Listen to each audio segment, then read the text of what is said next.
Hey everybody, KC0 VII Tom, This is Katie 0 TLJ Joyce. and our little doggy here. And Belle. She's ready for a nap. Yes. We snuck out this morning. It's Yay. still June.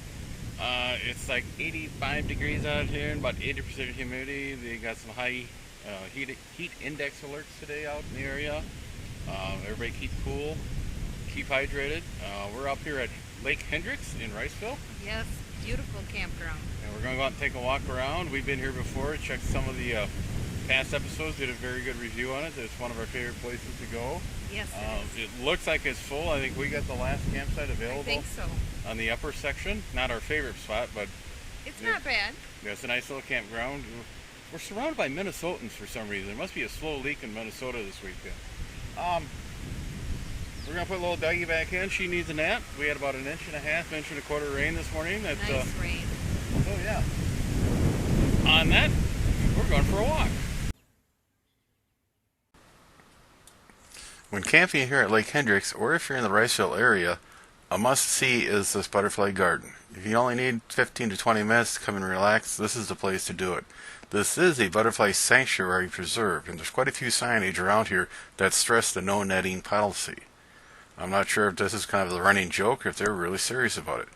But like I says, the flowers are gorgeous. There's nice little park benches scattered throughout this area. You can sit down, relax, enjoy the view. Wasn't too many butterflies on this visit. It could have been due to the high temperature and high humidity. They might have been undercover.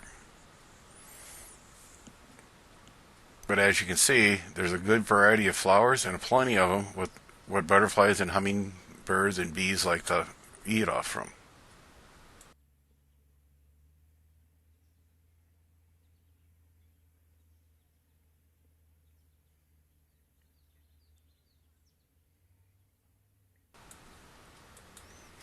Located on top of the hill overlooking the butterfly garden is a small gazebo.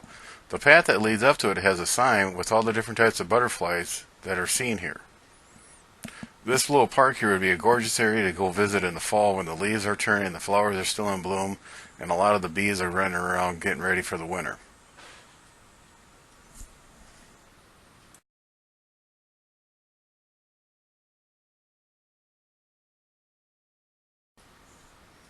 As you walk up the sidewalk as it winds around through the landscaping, this little gazebo has a nice little park bench. I was content to sit here most of the afternoon, protected from the sun by the shade offered by the gazebo, the trees around it, and enjoy the flowers.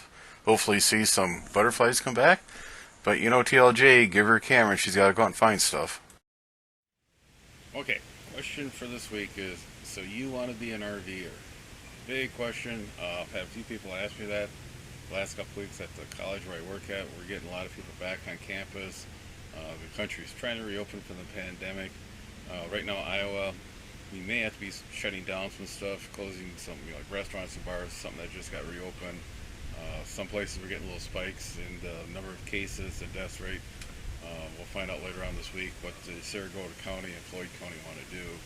They really don't want to shut stuff down. They want to wear masks in public, social distancing, stuff like that. But because everybody's working from home, the big question is from people is when they want to take their vacation, they're a little leery about staying at a hotel, motel, and they're not quite sure of the clean. I'm sure they're getting clean just as good as your house is, but they just peace of mind. They want to have their own equipment, what it is. Unfortunately, this is not the year to go out and buy a camper. A lot of the industry was shut down in March with the start of the lockdown or stay at home, shelter in place.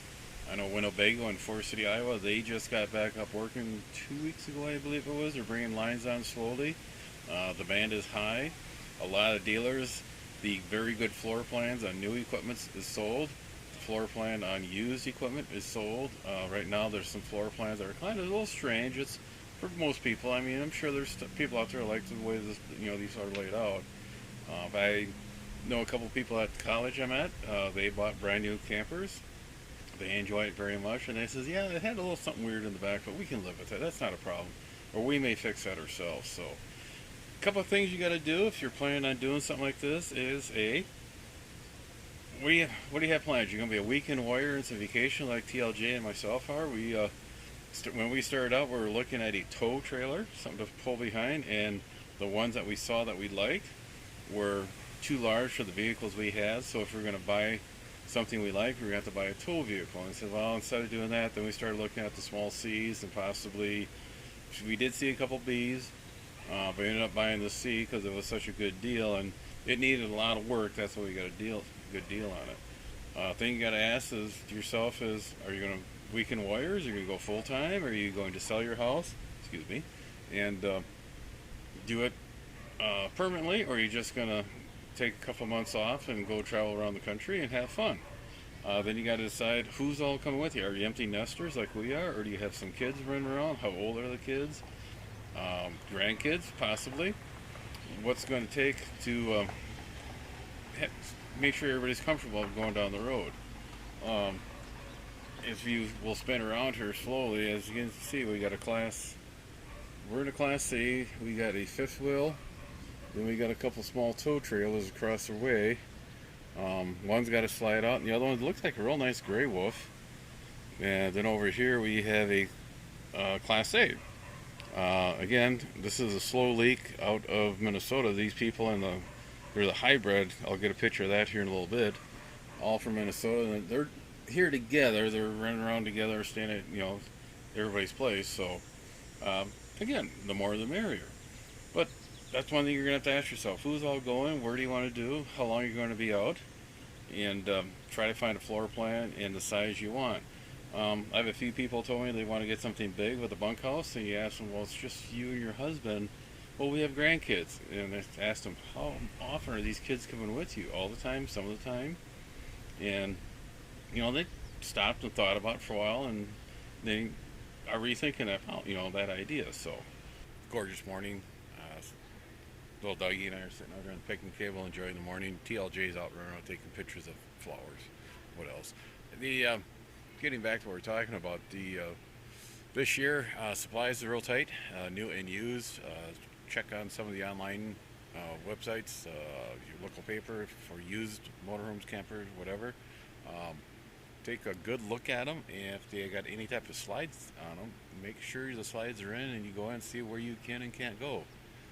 A friend of ours had a real nice fifth wheel, but they realized when the slide was in, you couldn't get to the bathroom unless you crawled over the couch. And the dinette, I believe he said. So it was not intended to be used unless the slides were out. So just something to keep in mind. A lot of dealers may still have some rentals. If it's been a while since you've camped or never camped, rent one for the weekend. Right, I'm sure they have a recommended place you go camping. Some dealers will actually tow the trailer there for you, so they'll tow it, set it up, and come back and get it when you're done. Give that a shot. See if this is what you really want to do. The chances of having a friend who has a camper letting you use it is, I'd say, slim to none. I've had a few people wanting to borrow ours, and I've worked too hard to get Pooh up where we've got her, and she's still not perfect. There's still little weird things in her, and I hate to have it break down on somebody out there on the road. The other day we had the spare tire blow out.